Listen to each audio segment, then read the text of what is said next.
Something went wrong in the Sicote Aline Nature Reserve. 4 experienced hunters disappeared without a trace overnight. Their camp was found empty, with torn tents and traces of blood on the trees. No one heard screams. No one saw the struggle. They just disappeared into the fog. My name is Alexander Vetrov. I'm a gamekeeper. For the past 15 years, this reserve has become my home and my curse. 5 years ago, somewhere in these woods, I lost my wife. Her body was never found. Since then, I have lived alone in a small house on the edge of the reserve, where the only visitors are only crows and occasional tourists. The end of October 2003 was unusually cold. The taiga froze in anticipation of winter, like a living organism holding its breath before a jump. It was then that my superiors assigned me to deal with a case. 3 weeks ago, a group of hunters had disappeared in the northern sector. 3 locals and 1 newcomer, all experienced, went out for wild boar, had permits, never came back. The search party found their camp, a fire pit, an abandoned backpack, traces of blood on the trees, but no bodies, no obvious signs of a struggle. It was as if something had pulled them out of their tents in the middle of the night and dissolved them in the fog. There's talk in the village about the incident. Some whisper about poachers cleaning up witnesses. Others recall the old legend about the master of the forest, a creature that comes when strangers disturb the peace of the taiga. The old Udajans shake their heads and advise not to go to those places until the first snow. I don't believe in legends. Over the years of working here, I have seen enough to know that the worst evil has a human face. But something about this case bothered me. Something wrong that I couldn't quite put my finger on yet. As I packed my backpack, I didn't know that this test would be the biggest test of my life. That I would have to face something beyond my usual framework of understanding, something that would force me to rethink everything I've believed in for the past 20 years.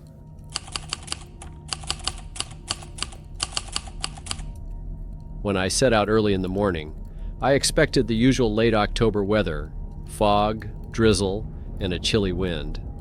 But the day was surprisingly clear. The sun was rising above the hills in a red ball, illuminating the sparse clouds and bare tree crowns. It was about 6 hours' walk to the place where the hunters had disappeared. I walked quickly, following an old hunting trail, stopping occasionally to check for tracks. Something strange was going on in the forest. No birds, no small animals. Even the ubiquitous nutcrackers were silent, as if they had hidden themselves. Such silence is unnatural in October. By noon, I reached their camp. The place was well chosen, a small clearing by the creek, protected from the wind by rocks. The hunters obviously knew their business. The more surprising was their disappearance.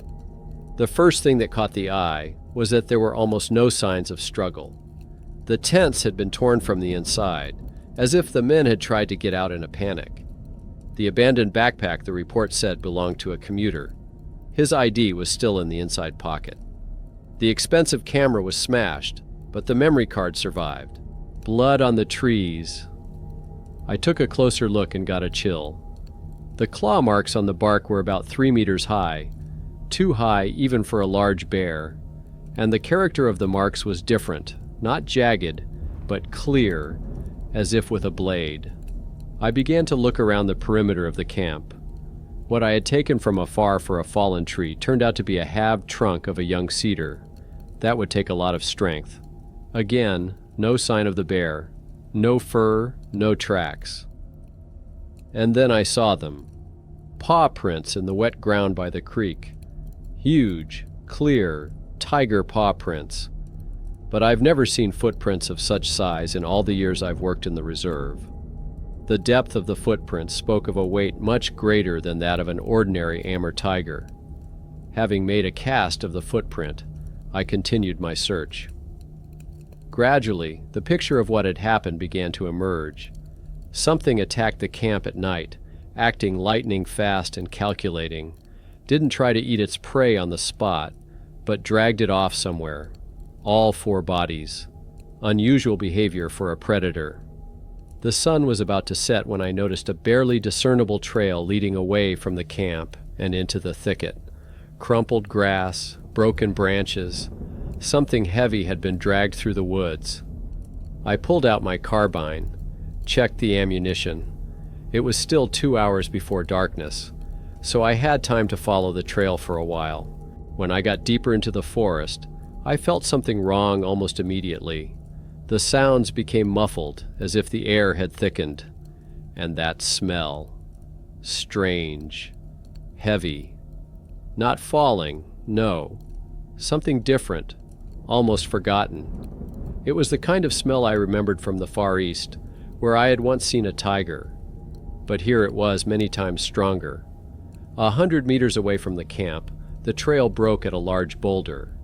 I shone my flashlight and was dazed.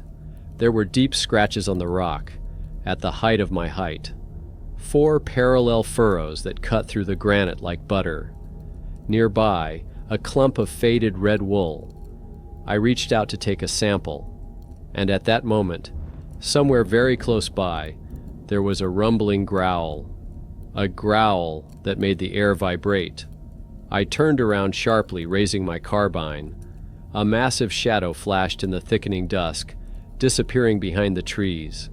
Something huge, impossibly huge for these parts. I reached my house in the dark. All the way back, I couldn't shake the feeling that I was being watched. And the more I thought about what I had seen, the more I realized that this was only the beginning.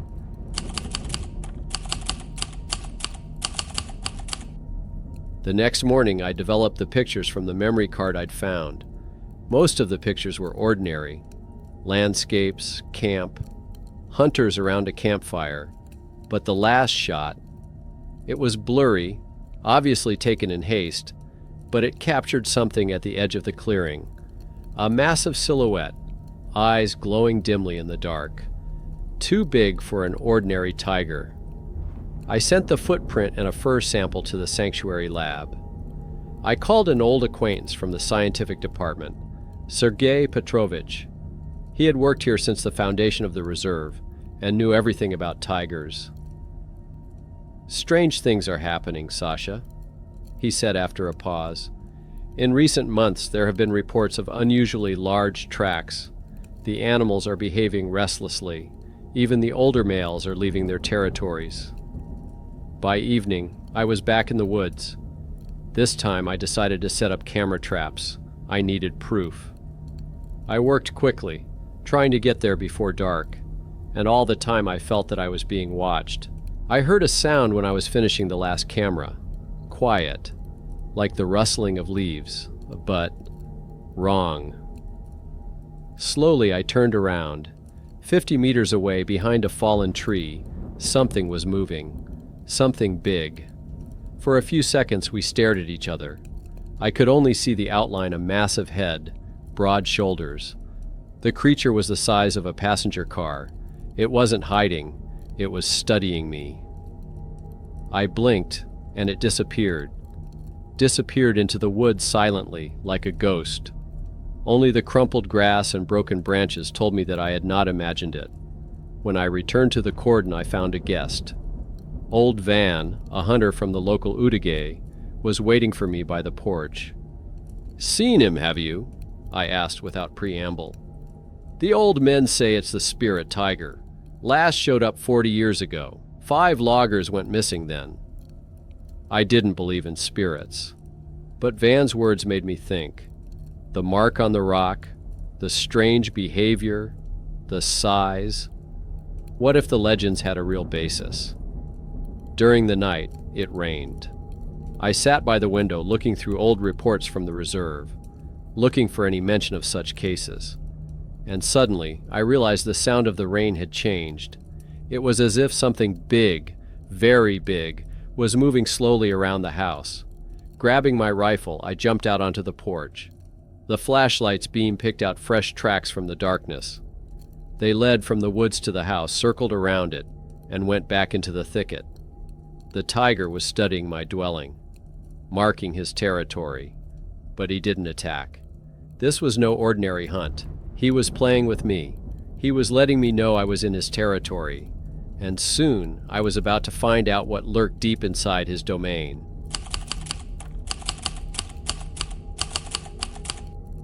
On the third day, I received a reply from the laboratory. Sergei Petrovich sent a fax. The hair sample belongs to an Amur tiger. The age of the individual is about 15 to 17 years. The size of the tracks indicates an exceptionally large male, probably one of the oldest representatives of the population in the reserve. I was about to embark on a new detour when I received a signal from the geologists. A man had gone missing from their camp overnight. A trail of blood led to the forest, but they were afraid to look any further. It took me 3 hours to get there. The camp looked untouched. Only one tent was torn from the end. The typical handwriting of a tiger sneaking up on its prey. Footprints on the damp ground told everything. The beast had lain in ambush for a long time, then caught up with the man in one dash as he came out of the tent. He didn't even have time to scream, recounted the young geologist, still pale from shock. We woke up to the noise, but it was too late. As I studied the tracks, I realized I was dealing with a master predator. He was precise and calculating, as befits an old tiger. They rarely attack humans, but if they do, it's hard to stop them. The trail went into a clearing. I followed it, taking all precautions. After a kilometer, I found the first signs. Shreds of clothes and blood. The tiger did not carry its prey far away, which was strange. Usually they make a den in a remote place. In a small ravine, I found the body of a geologist. The picture was typical for a tiger attack. The animal killed the man with one blow, but did not eat him. Such behavior is typical for old tigers, which can no longer effectively hunt ungulates and are forced to look for easier prey. When I looked around the place, I noticed fresh tracks. The tiger was still around. Branches rattled, and out of the corner of my eye, I caught movement in the thicket. A massive silhouette slipped between the trees, but he didn't attack. The old predator was smart enough not to take unnecessary risks. It was already dark when I returned to the geologist's camp. The group had to be evacuated immediately. The old cannibal tiger would not stop until he was stopped. I knew I would have to return here soon with a group of hunters. This is the harsh reality. When a tiger starts hunting humans, there is no choice.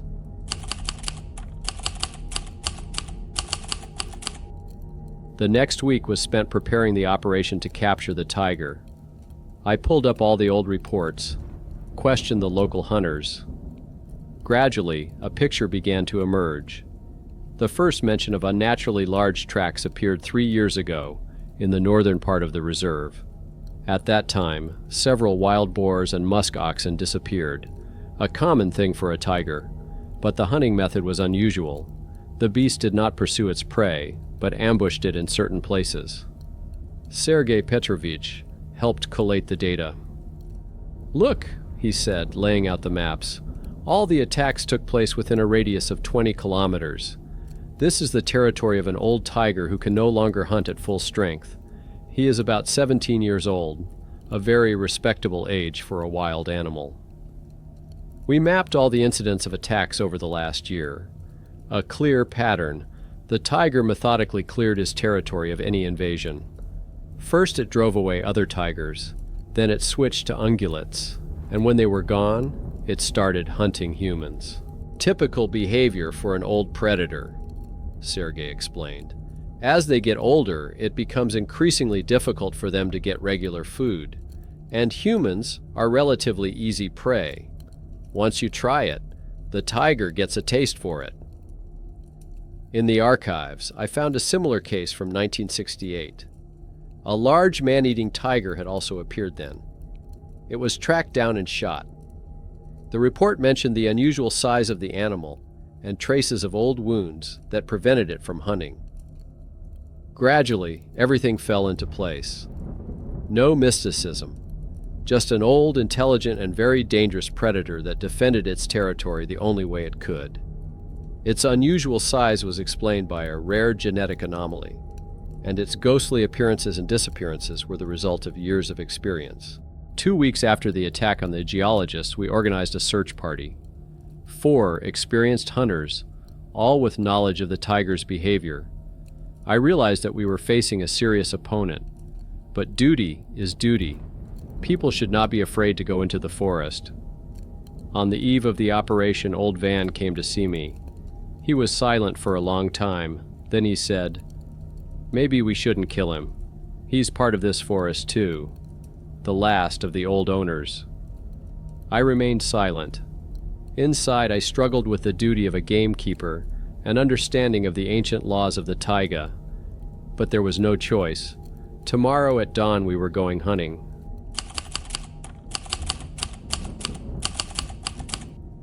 We set out at dawn. A light frost covered the ground, making the tracks especially clear. The group was divided.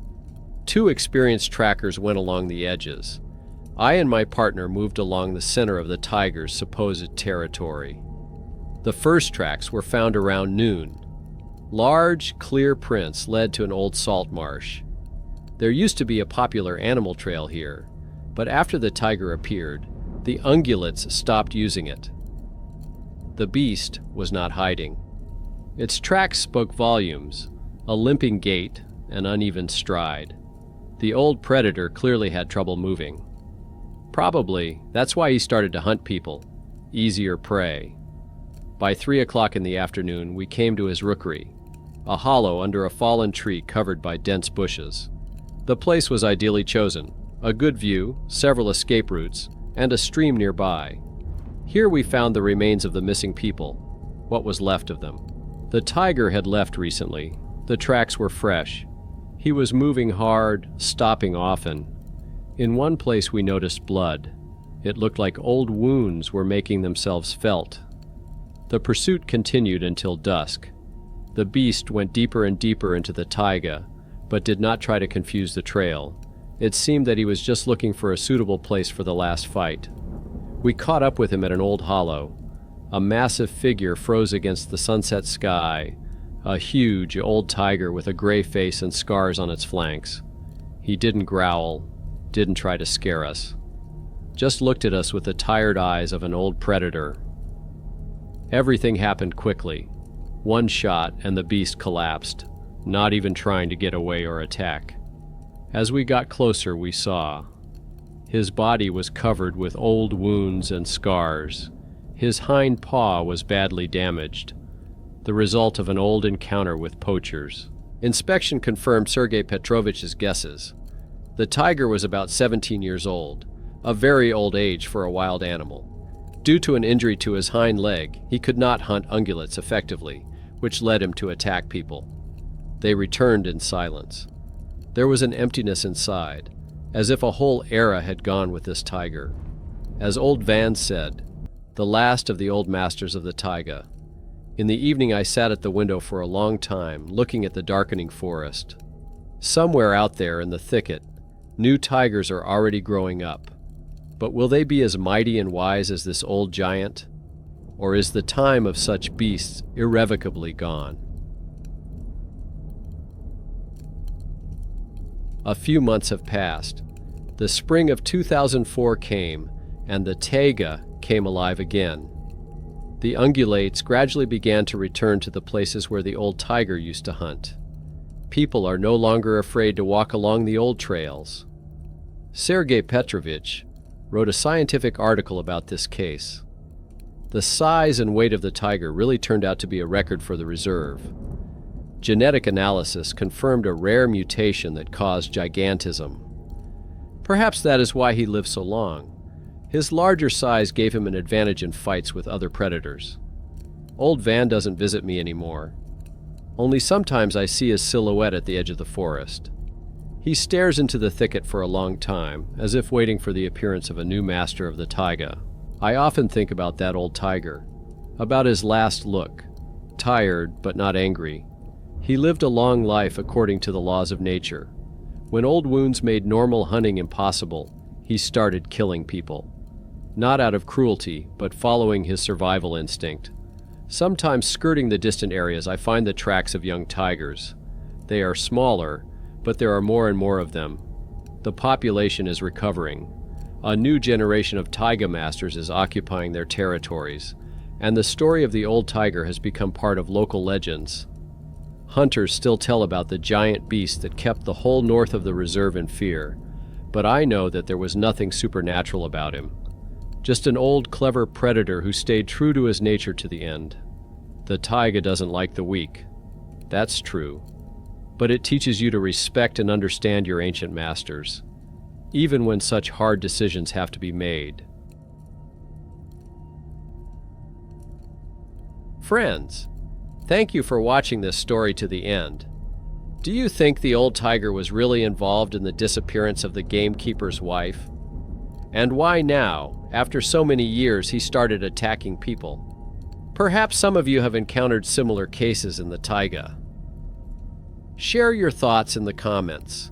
If the story impressed you, support the channel by liking and subscribing. Turn on the bell to not miss the next videos.